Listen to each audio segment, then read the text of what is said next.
Halo guys, kembali lagi di channel Kudu Rame. Di channel yang tentunya akan menggugah adrenalin kalian. Dan di channel ini juga pastinya akan selalu menemani kegabutan kalian. Kali ini kita akan membahas sebuah film yang cukup seru, film yang cukup memainkan emosi ya. Film apakah itu? Biar gak tambah penasaran, kita langsung saja gasken.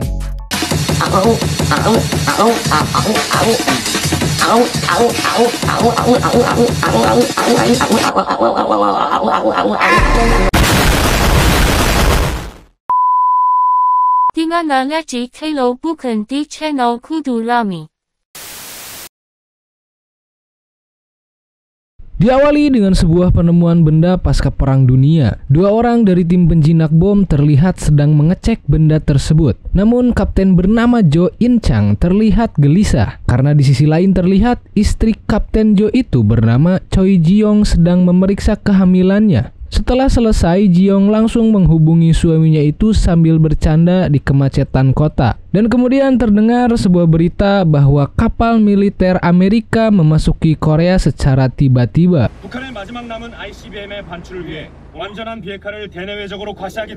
Kejadian besar terjadi, gempa yang membuat bangunan besar di sana hancur. Tidak lama setelah itu, gempa mulai merambat ke jalanan. Kapten Jo segera menginjak gas untuk menghindari gempa tersebut.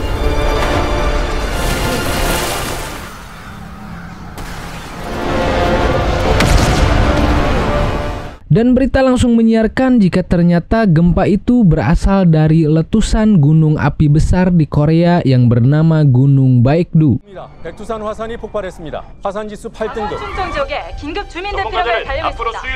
Berpindah ke wanita bernama Yeokyeong, ia adalah kepala sipil kepresidenan. Ia menemui seorang profesor bernama Kang Bong-rae agar bisa membantunya menganalisa letusan gunung yang terjadi tadi. Profesor Kang pun mengatakan jika ia sudah memberitahu tentang teori gunung itu 3 tahun yang lalu, tapi tidak ada yang menanggapinya sama sekali. Yeokyeong pun meminta maaf dan memohon bantuannya sekali lagi, hingga Profesor Kang pun tidak bisa menolaknya lagi. 3시간이면 됩니다.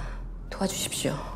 Lanjut di tempat rapat, semua pakar ahli bencana alam pun dikumpulkan untuk membahas tentang letusan Gunung Merapi tersebut. Yeokyeong memperkenalkan Profesor Kang. Di sana Profesor Kang menjelaskan kepada semua pakar termasuk presiden, jika gempa tersebut bisa dilawan dengan sebuah ledakan besar untuk menetralisir letusan agar tidak menghancurkan kota. 마그마방과 5km의 지점에서 TNT 규모 600회 압력을 최대 45%까지 낮출 수 있었습니다. Kemudian Menteri Agraria menjelaskan tentang beberapa tambang di gunung yang bisa diprediksi masuk akal. Profesor Kang langsung menyebutkan tambang nomor 9 dan peledak yang akan dimasukkan ke dalam tambang itu adalah bom nuklir. Mendengar hal itu, semua pakar menolak sambil takut karena peledak itu berada di dekat perbatasan Tiongkok. 핵분열밖에 없습니다. 한국과의 접경 지역에서 핵을 터뜨리겠다는 겁니까? Saat di kantor, Presiden meminta pendapat kepada Profesor Kang tentang apa yang akan dilakukannya. Profesor Kang pun memberitahu untuk tetap diam sambil menunggu rencana. Kemudian Profesor Kang pun memberikan sebuah saran yang membuat Presiden berpikir lebih keras. Dan di sini Presiden pun menyuruh Profesor Kang untuk melakukan penelitian guna meningkatkan peluang keberhasilannya. 성공 확률을 높여주십시오. 정확한 타격점을 찾더라도 자세히 설명을 드리면 Berpindah ke Kapten Jo yang sedang diberikan tugas untuk menyelesaikan misi di Korea Utara. Setelah itu, ia bisa memasukkan keluarganya ke penarikan kapal Amerika agar selamat dari letusan gunung itu. Kapten Jo pun berbohong kepada istrinya jika ia hanya bertugas seperti biasa. Istrinya memahami dan mengatakan untuk pulang dengan tepat waktu. 너 내가 그동안 약속 안 지킨 거 다 퉁쳐줄 테니까. Esok harinya, atasan dari Kapten Jo menjelaskan tentang 6 rudal yang akan diambil dari Korea Utara. Dan rencana utamanya adalah mengeluarkan pria bernama Lee Jun Pyong. Dia adalah orang yang mengetahui di mana lokasi semua rudal itu. 세탁, 요인 암살 등 특수 목적으로 파견된 현재는 황해도 인근 수용소에 수용 중. 리준평과 접선하여 핵무기를 확보하는 것이. Setelah semua persiapan, mereka langsung berangkat menuju pesawat. namun saat di ketinggian mesin pesawat meledak. Karena pesawat akan jatuh, atasan Kapten Jo yang kita panggil saja dia Kapten Abdul menyuruh mereka terjun dari pesawat jet itu. Dan di ruang pengawas militer mereka kehilangan radar tim A yang telah jatuh.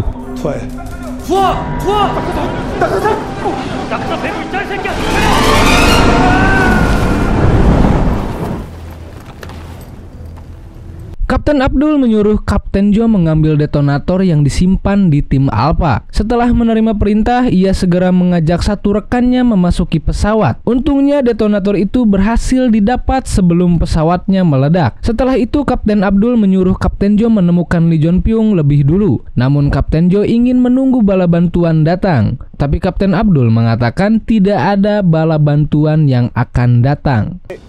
백업팀 좀 보내주십시오. 저희 백업팀 올 때까지 대기하고 있겠습니다. 육로 진입도 불가능한 상태네. 백업팀은 없다. Saat di mobil, Kapten Jo mengatakan jika tugas mereka adalah membongkar rudal dan memasukkannya ke tambang nomor 9 untuk diledakkan. Setelah semua paham, mereka menuju tempat yang berada di peta untuk membebaskan Lee Jong Pyong. Di sana anggota melihat banyak orang yang berlari karena kerusuhan. Setelah itu mereka langsung masuk ke tempat dikurungnya Lee Jong Pyong.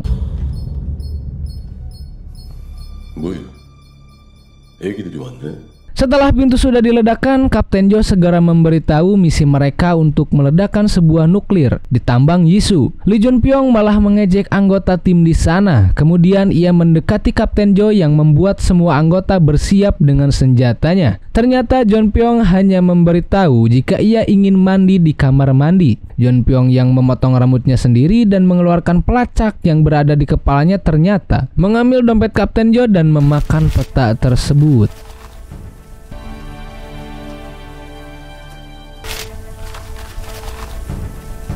Berpindah saat di mobil, Kapten Jo yang sedang membagikan permen baru menyadari jika dompetnya hilang. Di sini Jong Pyong memberikan dompetnya dan mengatakan jika petanya sudah ia makan. Kini jalan menuju tambang hanya berada di ingatan Jong Pyong sebagai jaminan nyawanya.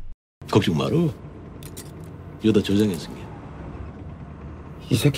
Kemudian Kapten Abdul menyuruh Kapten Jo mengambil nuklir secepatnya sebelum gempa terjadi. Sedangkan Lee Jong Pyong pergi untuk BAB. Namun yang menjaganya hanya satu anak buah Kapten Jo. Saat anak buah itu lengah, Jong Pyong langsung berhasil melepaskan borgolnya dan menghajar anak buah itu hingga tidak bisa berdiri.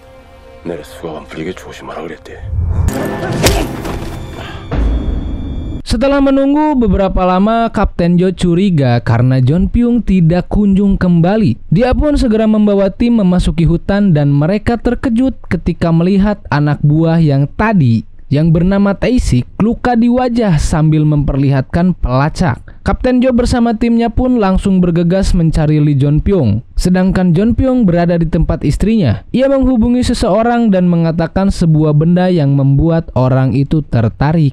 Lee Jong Pyong. Kembali ke Kapten Jo, ia melihat sebuah patung yang mengarah ke sebuah apartemen dan ia langsung ingat jika Lee Jong Pyong pernah mengatakan sesuatu tentang patung itu yang membuatnya tahu di mana keberadaan apartemennya. 수령께서 인자사 편히 송구스러워 하는데 말이야. 아파트에서 내려다보고 사느라. Lee Jong Pyong menanyai istrinya di mana keberadaan anaknya. Istrinya memberitahu jika anaknya berada di Futian Legacy, sebuah tempat yang dekat dengan gunung itu. Ia terkejut karena putrinya yang berada di dekat gunung api yang sedang meletus. Karena kesal melihat istrinya yang sedang dalam pengaruh obat-obatan, ia pun mengeluarkan senjata dan menembak sofa. Kapten Jo dan timnya mendengar tembakan itu dan segera menaiki apartemen itu dan menodongkan senjata ke arah Lee Jong Pyong. Untungnya Jong Pyong melepaskan senjatanya dan menyerahkan diri. 수갑. 예, 수갑. 뭐하네? 얼른 가야 돼.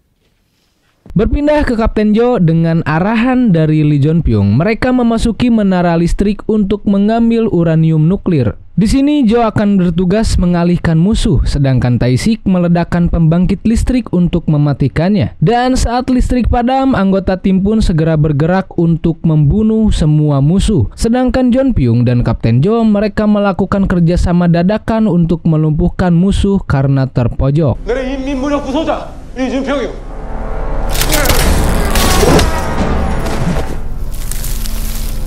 이게 무슨 작전이야?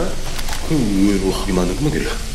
Dan berlanjut ke John Pyung membawa Kapten Jo dan anggota tim pergi ke ruang bawah tanah. Saat sampai, anggota tim pun langsung mengikat John Pyung dengan borgol. Sedangkan mereka mulai melepas nuklir dan mengambil uranium untuk dipasang di alat peledak. Namun sekali lagi, gunung api itu meletus kembali sehingga menyebabkan gempa yang cukup besar.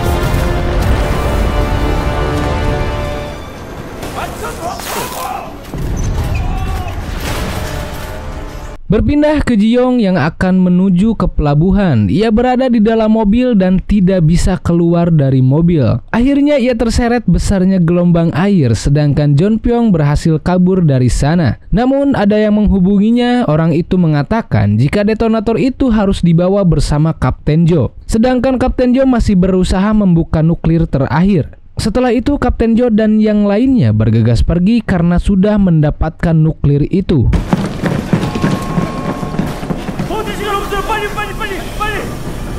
Untungnya John Pyung kembali menjemput mereka karena berubah pikiran. Mereka semua langsung berlari menghindar karena gempa membuat reruntuhan besar. Sedangkan Jiong berhasil selamat dari besarnya gelombang. Di sini Kapten Jo dan semua anggota tim masih belum mengetahui apa yang sedang direncanakan John Pyung. Dan Kapten Jo pun langsung menghubungi Kapten Abdul. Ia mengatakan jika semua nuklir berhasil dipasang. 조대위, 그 6기 모두 기폭 장치에 장착했습니다.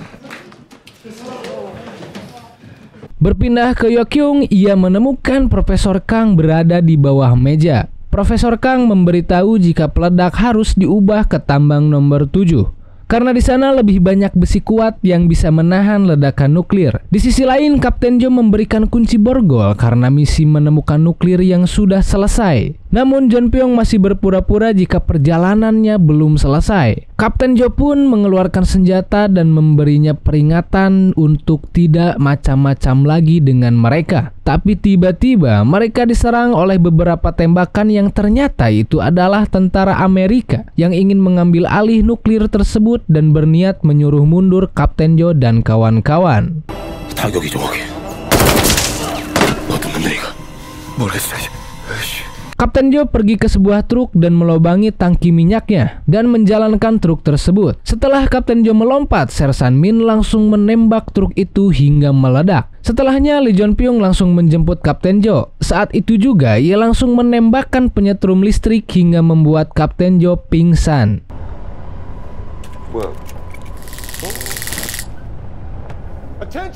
Sedangkan di markas terlihat pasukan militer Amerika mengambil alih markas karena mereka ingin mengambil alih nuklir tersebut yang ingin diledakkan. Di sana militer Amerika berjanji akan mengembalikan tentara Korea dengan selamat. Pemerintah Korea tidak bisa melakukan apapun sehingga Profesor Kang pergi dengan rasa kesal. 운명조차 결정도 못하는 이 무능한 정부 때문이에요. 여보세요. 지금 일이 이 지경이 된 게 자기 아유 진짜. Berpindah di Yinsu, setelah mengevakuasi tentara Korea, militer Amerika memberitahu Kapten Abdul jika komandan Korea yaitu Kapten Jo kabur membawa detonatornya, yang padahal kita semua tahu itu adalah ulah John Pyung. Jenderal Amerika pun menyuruh anak buahnya untuk menangkap Kapten Jo bagaimanapun caranya. Take all measures necessary. Berpindah ke John Pyung saat sedang membicarakan transaksi lewat ponsel, Kapten Jo terbangun dengan tangan sudah diborgol. John Pyung pun mengatakan jika tentara Tiongkok sedang dalam perjalanan ke Putian dan dia akan membawa detonator itu ke sana untuk dijual. Saat Lee John Pyung sedang buang air kecil, Kapten Jo membuka borgol dengan peluru karet yang ada di mobil itu.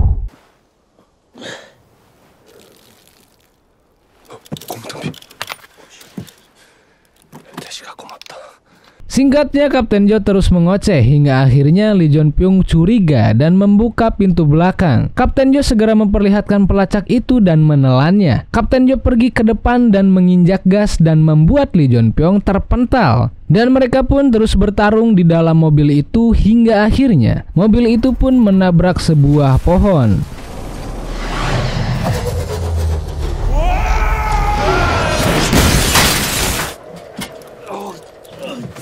Adegan berpindah ke sebuah bus dan Profesor Kang kebetulan berada di sebuah bus itu. Profesor Kang menyadari jika yang menghadang bus itu ternyata adalah istri Kapten Joe. Saat istri Kapten Joe duduk di sebelahnya, terlihat Profesor Kang takut. Profesor Kang mengatakan jika dirinya berasal dari Amerika. Ia tidak ingin mengatakan apapun pada istri Kapten Joe itu karena ia tahu jika Kapten Joe berada di Korea Utara. 혹시 언제쯤 배가 출발하는지 아세요? I'm sorry, I don't understand what you're saying. Thank you. Berpindah ke Lee Jong Pyong, ketika sadar ia langsung memborgol Kapten Joe ke detonator itu. Dan mereka membawa detonator itu dengan gerobak. Saat mereka mencari makan siang, mereka mencari makanan dan minuman di sebuah toko yang hancur. Di sana Kapten Joe mengetahui jika tujuan Lee Jong Pyong ke Putian hanya ingin menemui anaknya. Dan tiba-tiba militer Amerika pun datang mengepung mereka.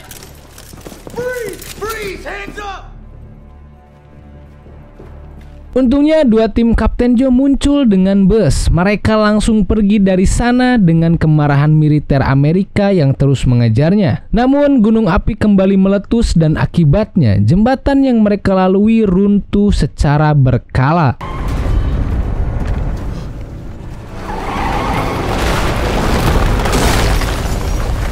Kembali di pelabuhan, semua orang juga merasakan gempa dari letusan gunung api tersebut. Choyung yang tidak diperbolehkan naik sebelum semua orang Amerika naik, ia tetap keras kepala ingin menunggu suaminya itu. Profesor Kang pun bergegas menghampiri Choyung yang mengatakan jika Kapten Joe berada di Korea Utara. Kembali ke Kapten Joe, mereka berhasil selamat dari runtuhnya jembatan. Lee Jong Pyong pun terlihat kesal karena Kapten Joe menelan pelacak itu hingga militer Amerika pun dengan mudah bisa melacak lokasi mereka. Dan di saat yang sama, Yokyung sedang sendirian dengan ponselnya yang berdering. Dan itu ternyata Profesor Kang yang meneleponnya kembali. Dan dia mengatakan untuk mencoba lagi bagaimanapun caranya agar bisa memberitahu Kapten Joe soal koordinat yang telah diubahnya. 조인창 대위 아내분하고 같이 있습니다. 만약에 늦은 게 아니라면 다시 한 번만 해봅시다. Yokyung langsung memasuki markas dan mencuri data yang ditahan oleh militer Amerika itu. Dari ruang pengawas keberadaannya terlihat. Saat ingin pergi, pasukan militer pun menghadangnya. Tapi untungnya, pasukan lain dari Korea membantu Yokyung hingga ia berhasil lolos dari sana. Di jalan, Yokyung menghubungi presiden. Di sini presiden memilih mengundurkan diri untuk menyelamatkan banyak nyawa dengan rencana yang sudah ditetapkan. 사표 수리하마. 그래서 사표도 쓴 거겠지만. 네, 대통령님. Berpindah ke Kapten Joe dan Lee Jong Pyong. Di sana mereka masih menodongkan senjata satu sama lain. Namun terlihat Kapten Joe sudah putus asa karena tidak yakin bisa menyelamatkan semua orang dari letusan gunung api itu. Dan ia menyerahkan detonator tersebut kepada Lee Jong Pyong. Setelah mendengar perkataan Kapten Joe itu, Lee Jong Pyong tidak lagi berpikir untuk menjual detonator itu. Dan ia pun segera pergi menuju Putian dengan meninggalkan detonator itu bersama Kapten Joe. 우리 순옥이 목숨 너한테 걸었다. 리준평, 지도 갖고 와, 지도. 야야, 이것이 나가서 이렇게. Berpindah ke Yokyung, ia berhasil bertemu Profesor Kang dan ia memberikan data yang ia curi. Kemudian mereka langsung menghubungi Kapten Joe. Jiong langsung memastikan di mana lokasi Kapten Joe. Karena keadaan mendesak, Profesor Kang pun merebut mic telepon itu dan mengatakan kepada Kapten Joe jika rute utama telah diubah menjadi tambang nomor 7 untuk diledakkan. Mendengar itu, Kapten Joe langsung bergegas pergi ke tambang nomor 7. Sedangkan Lee Jong Pyong sampai di Putian. Di sana ia menemui anaknya bernama Son Ok. Namun anaknya itu tidak pernah berbicara lagi semenjak kejadian gunung ini meletus. 이 사자를 겪고 아가 말을 하면 아가 말을 잃었지요.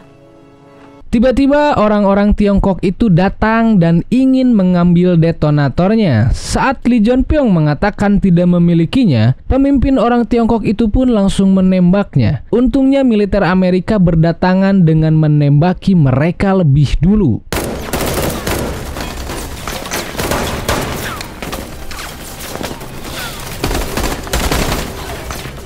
Ketika sedang bertempur, Kapten Joe dan timnya datang membawa detonator itu. Kapten Joe memberitahu jika lokasi berubah sehingga ia kebingungan di mana jalan menuju tambang nomor 7. Saat orang Tiongkok mendekati detonator itu pun langsung otomatis aktif dan tidak bisa dimatikan. Jenderal Amerika pun menyuruh anak buahnya menarik semua pasukannya karena detonator itu sudah aktif dan cukup berbahaya. Sedangkan sekelompok orang Tiongkok itu bergegas pergi karena gunung api akan segera meletus. Dan di sini Kapten Jo menyuruh mereka semua bergegas ke rumah sakit. Saat Kapten Jo ingin pergi, Lee Jong Pyong memaksa ikut untuk menunjukkannya jalan. 길은 내가 알아.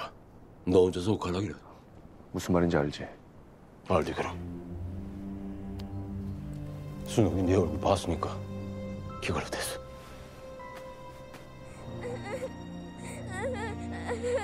Di jalan, Kapten Jo menghubungi istrinya dan memberitahu jika ia akan kembali tepat waktu. Setelah itu, mereka mendekati gunung yang sudah meletus dengan mobil demi menuju tambang nomor 7. Untungnya mereka berhasil sampai di sana. Dan di saat yang sama, istri Kapten Jo malah sakit perut dan pertanda akan segera melahirkan.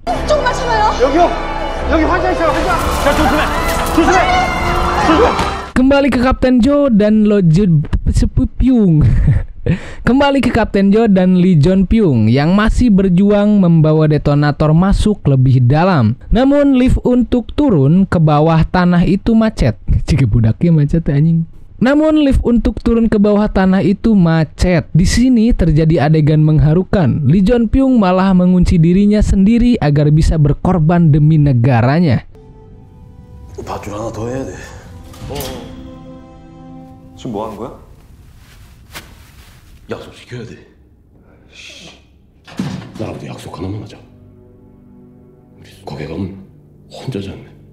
우리 순옥이 내일 다른 사람은 안 믿어도 너 하나만은 믿어볼라기를. Lee Jong Pyong langsung meledakkan peledaknya hingga liftnya turun dengan cepat. Kapten Jo langsung bergegas pergi keluar menjauhi gunung yang sedang meletus itu. Sedangkan Lee Jong Pyong terlihat bahagia karena sudah melihat anaknya.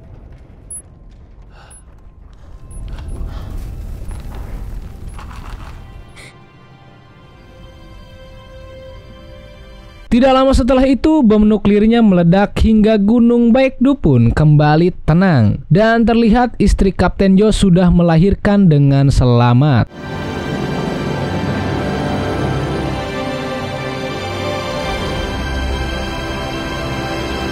Dan singkatnya, setelah 1 tahun berlalu, Profesor Kang melihat Yok-kyung sedang asyik menonton TV di bandara. Saat Profesor Kang menghampirinya, Yok-kyung langsung sadar dengan memperlihatkan papan nama orang yang akan ia jemput. 아니 저 자리에 있어야 되는 거 아닌가? 아니 그래 로버트는 좀 영어로 좀 쓰지. 환영한다는 뜻입니다. Sedangkan Kapten Jo dan istrinya mengangkat Son-ok menjadi anak mereka dan mereka pun menjadi sebuah keluarga bahagia yang memiliki 2 anak. Dan film pun tamat. Oke guys, itulah alur cerita film Asphalt. Semoga kalian terhibur dengan alur cerita yang saya bawakan. Mohon maaf jika ada kesalahan dalam penyampaiannya. Terima kasih, saya pamit.